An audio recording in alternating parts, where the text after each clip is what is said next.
partner?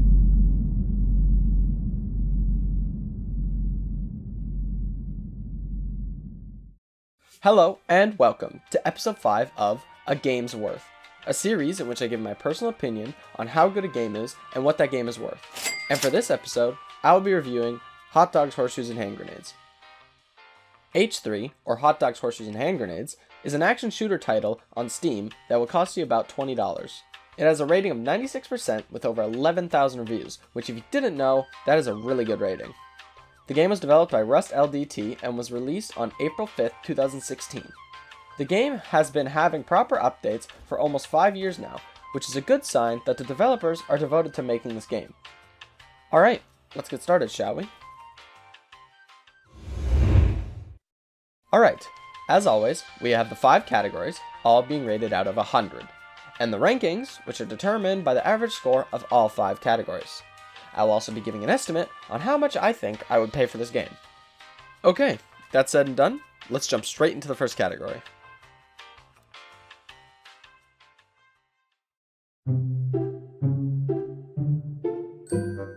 For starters, I feel like I should talk about the gun physics in the game, because that is the overall charm of the game. I believe that the developers' intentions are that the main part of the game is to have realistic gun physics. And you know what? They did a pretty fucking good job. Honestly, all of the different things you can do with the guns and all the customization options, just like you would be able to in real life, is crazy. And the reloading physics, along with all the safety mechanics, it's just really satisfying if that's how you want to put it. Other than that, the game modes in the game are pretty fun to mess around on, and the enemies, which are hot dogs, are pretty fun to fight as well. The safety controls on the Valve Index are a bit wonky, but overall I still enjoy playing the game a ton. I'd give gameplay a 90. I love playing the game. It's just very, I don't know, it's just very cleverly designed so that you're always having fun.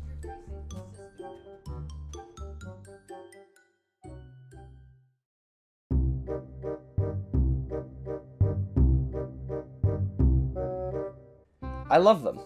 The graphics for the guns, mainly. They're super detailed and so well developed. I love it.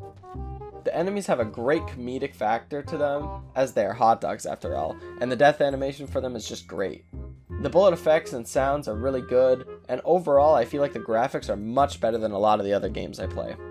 The terrain and world graphics aren't the best, but they are designed that way, you know, to match the feel of the game, which I can say it definitely does. I give graphics a 91. The graphics are just too nice for me not to love them, like.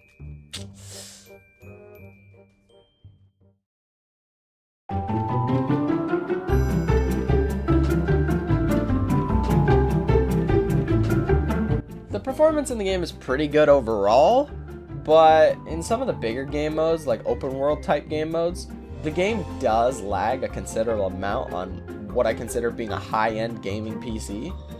These are my specs, and I feel like the recommended specs are a lot lower than what I have. So when I get in my game and it runs at 10 to 30 FPS, I just have to wonder why.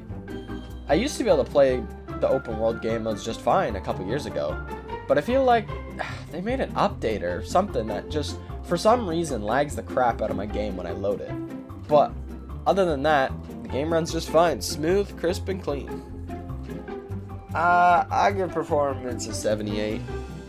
I do enjoy the game, but it's a bummer when a couple of game modes that I used to enjoy just don't run well anymore.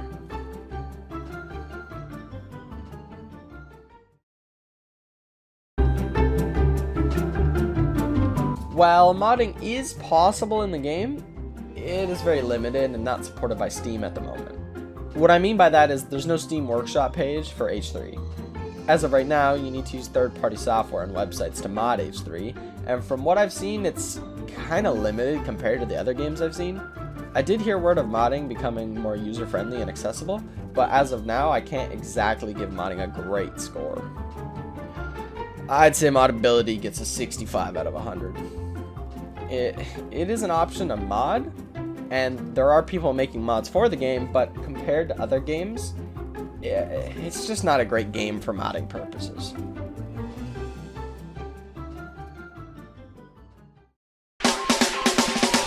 Content in this game is pretty good. there are lots of game modes and maps to play on, like zombie survival, take and hold, heck, there's even a skee ball with grenades. The diversity in game modes, I would say, is a bit above average, and the amount of guns, man, don't even get me started. There are more guns in this game than I can think of in Call of Duty. And there are so many weird guns, like potato launchers and tiny pistols that do no damage, and this thing. It's amazing. I love it. Overall, I feel like content deserves at least an 89. Not quite a 90, but I feel like the game is very good when it comes to content. Alright, the scores are in. Gameplay with a 90 out of 100, graphics with a 91 out of 100, performance with a 78 out of 100, modability with a 65 out of 100, and content with an 89 out of 100, which gives the final score a total of 83 out of 100, which makes H3 VR an A ranking game. And I would pay a maximum of $29.99 for this game. I definitely feel like I would still buy this game if it were $30, and I feel like even though I've had the game for over 3 years, I have not yet explored everything that it has to offer, which is really cool.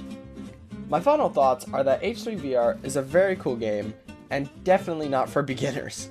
The controls are quite complex, and it can get kinda complicated, but overall it's a great game. Thank you for watching, and I hope this helps you decide if you want to buy the game or not. And that's everything. I will see you all in another video. Peace out.